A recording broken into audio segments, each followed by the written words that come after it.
जो पवित्र गंध है ये पृथ्वी का स्वरूप है। आचार्य जी, सेठ जी तो ट्रेन में चलते थे तब भी मिट्टी साथ में लेके चलते थे। हाँ, और उससे हाथ धोते थे।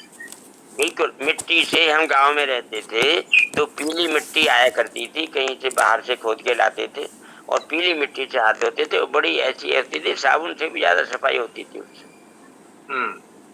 यहाँ गंगा जी के किनारे आजकल बालू रेत खूब आ रही है, जल बढ़ा हुआ है, तो बालू से भी ऐसी सफाई होती है। जी हाँ।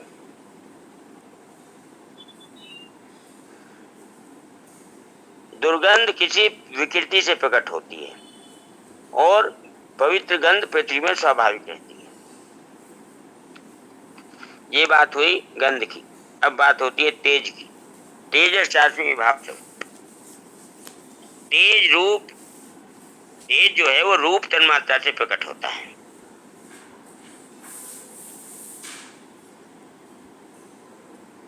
उसी में रहता है और अंत में उसी में लीन हो जाता है।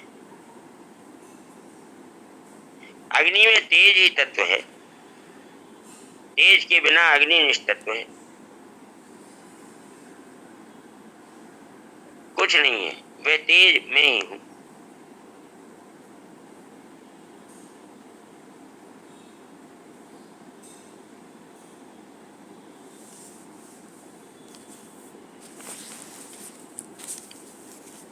जीवनम सर्वभूतेषु, संपूर्ण प्राणियों में एक जीवनी शक्ति है, प्राण शक्ति है, जिससे सब जी रहे हैं।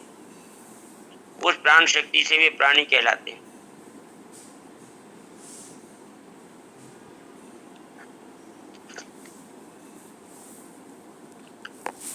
पिछले सत्र में पत्थर की बात चली थी, तो पत्थर की आयु होती है ना, पत्थर को देख के जांच करके वैज्ञानिक पता लगा देते हैं कि ये कितना पुराना है। बिल्कुल ठीक है ये बात। अभी जो आचार्य जी, अभी जो राम मंदिर में जो भगवान राम की मूर्ति बनी है जी, तो उसकी जो व्याख्या में डिटेल में आई थी, तो वो महाराष्ट्र में ना कहीं जो वहां से पत्थर लाके जो बनाई गई, वो करोड़ों वर्षों पुरानी थी, ऐसा पता लगाया गया। हाँ जी। तो स्वामी गोविंद देव गिरी जी वहां के कोषाध्यक्ष रहे, उन्होंने बताया कि 3 मूर्तियां तैयार की गई थी, उनमें से एक छांट के उसका प्राण प्रतिष्ठा की गई। प्राण प्रतिष्ठा होते ही उसका रूप बदल गया और जिसने वो मूर्ति बनाई थी वो चीख के रो पड़ा। कारीगर जो था जिसने वो तराश के मूर्ति बनाई थी राम जी की, वो चीख पड़ा। वो कहने लगा ये मैंने नहीं बनाई, ये मेरी बनी हुई नहीं है।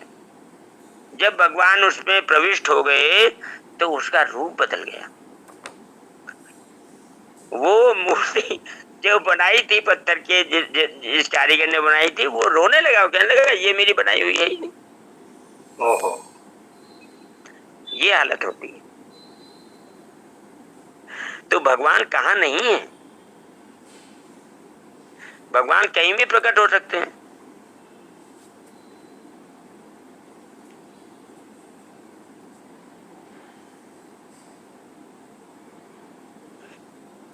जीवनम सर्वभूतेषु, संपूर्ण प्राणियों में एक जीवनी शक्ति है, प्राण शक्ति है, जिससे सब जी रहे हैं।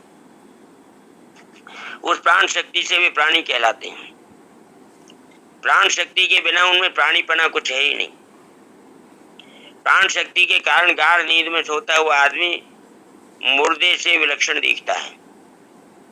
वह प्राण शक्ति में ही हूं।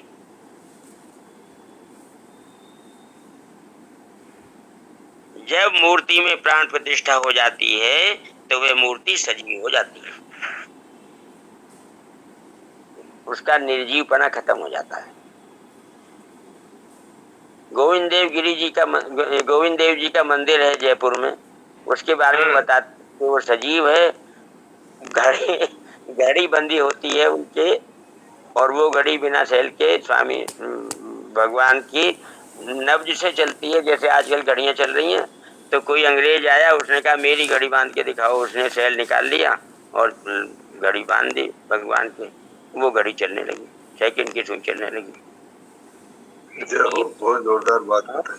भगवान सब कुछ है, भगवान साकार निराकार सगुण निर्गुण जो भी कुछ हो सकता है, नाम जो भी हमारे दिमाग में आता है, जो भी सृष्टि में प्रचलित है, वो सब भगवान है, भगवान के सिवा कुछ नहीं है।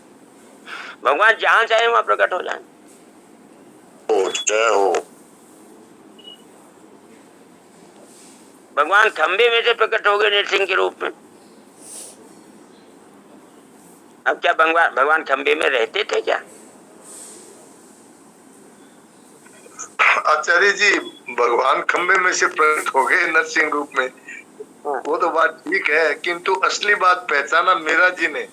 जब वो सिंह आया तो मीरा जी नाचने लगी, थाली लेके आरती करने लगी कि प्रहलाद के भगवान आ गए, प्रहलाद के भगवान आ गए, कोई डर ही नहीं है उनको।